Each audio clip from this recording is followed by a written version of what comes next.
Hi,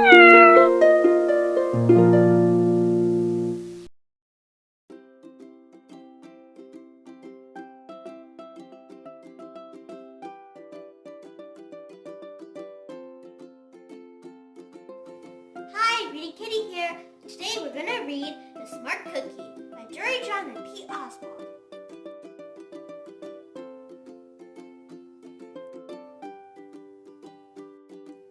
Greetings, I'm a cookie. I live in a bakery on a street corner near a river. Come on in. Welcome to our little community. It's a warm and supportive place to spend some time. Pretty fantastic, eh? These days, life is sweet, but my journey wasn't always a cakewalk. When I was younger, I couldn't have imagined fitting in here. For a long time, I didn't feel comfortable speaking up or sharing my ideas. I didn't feel like a smart cookie. I wanted to be a cookie who knew all the answers, a cookie who felt confident in a group, a cookie who said, aha, when solving a puzzle, like this, aha. Looking back, I had some trouble in my early days. I went to school in a gingerbread house. Our teacher, Miss Biscotti, was kind and patient. When I arrived each morning, she'd wave at me and smile. But I didn't get the best grades. And I never raised my hand because I couldn't think of the answer as fast as the others. And I was the last to finish most tests. Sigh.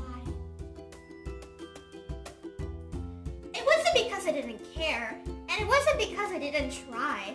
Sometimes I get distracted and mess up. Even though I knew the material, those were the most frustrating moments of all.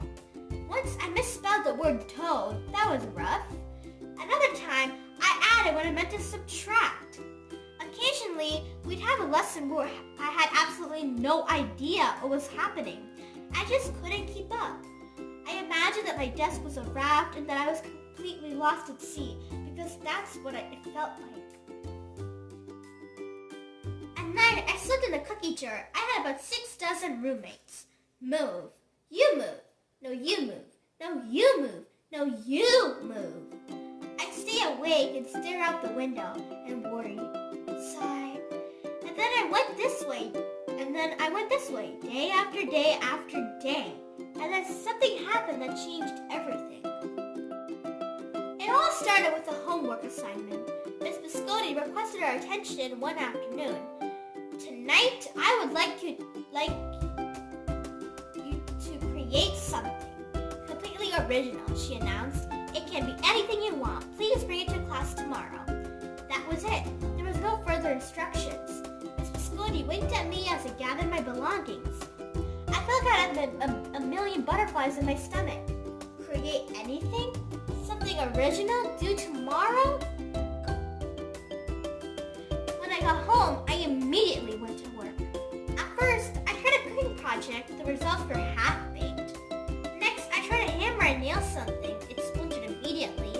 Then I tried making a sculpture. It was a complete bust. I wondered if I was about to fail at yet another assignment. I was stuck. I stared out the window and watched the rain hit the river. There was something mesmerizing about the water, how it moved in such a chaotic way, swirling around and figuring out exactly where it needed to go. Aha! Suddenly I had an idea. I decided to write something original, a poem. I came up with the title based on how I'd been feeling, my crumbly days. After that, the rest of it seemed to fall into place. I wrote and I wrote. I lost track of time. An hour went by in a flash. Aha! I said when I was finished.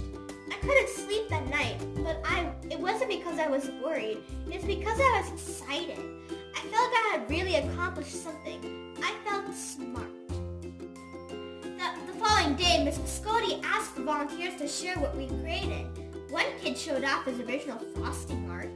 Another kid revealed her sprinkle distribution machine. It was neat seeing how everyone was good at such different things. Finally, Miss Biscotti turned to me. Would you like to share anything? She asked. Gulp. I gulped. I thought I'd probably crumble under the pressure. When I made my way to the front of the classroom, I noticed my hands were shaking. My mouth went dry. This poem is called My Humby days, I said, my voice cracking, and then I read it out loud. As I spoke, I noticed some kids nodding at certain lines. Other kids laughed at parts that were supposed to be funny. As I built toward the final, I found myself becoming more confident and animated. And in the end, everybody clapped and cheered. I promise you this, I'll never ever forget it. Miss Visconti was beaming. No one but you could have written that poem, she said. It was completely original. Aha! I had done it! I created something and shared it with the world. Well, my world at least. The rest of the day was a blur. By recess, I was already planning my next poem. I would call it My Sweet Morning. Aha! I thought when I came up with the title.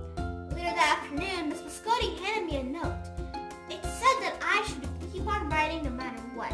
That meant so much to me.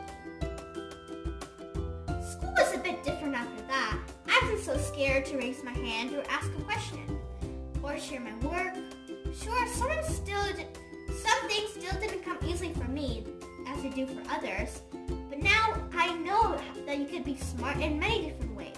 You don't have to have the answers to every question or suddenly be great at everything all at once. You just need a chance to try all kinds of things to find out who you are and what you like to do. As for me, I learned that I could write and I could think of great ideas, and I found plenty of other things I'm good at too. I no longer feel lost at sea. It's more like floating down a river, and the best part is, there's always more to learn. Because we're all smart cookies. Aha! Aha! Aha! Here our story ends. Please like, share, subscribe to Reading Kitty, and thank you for watching.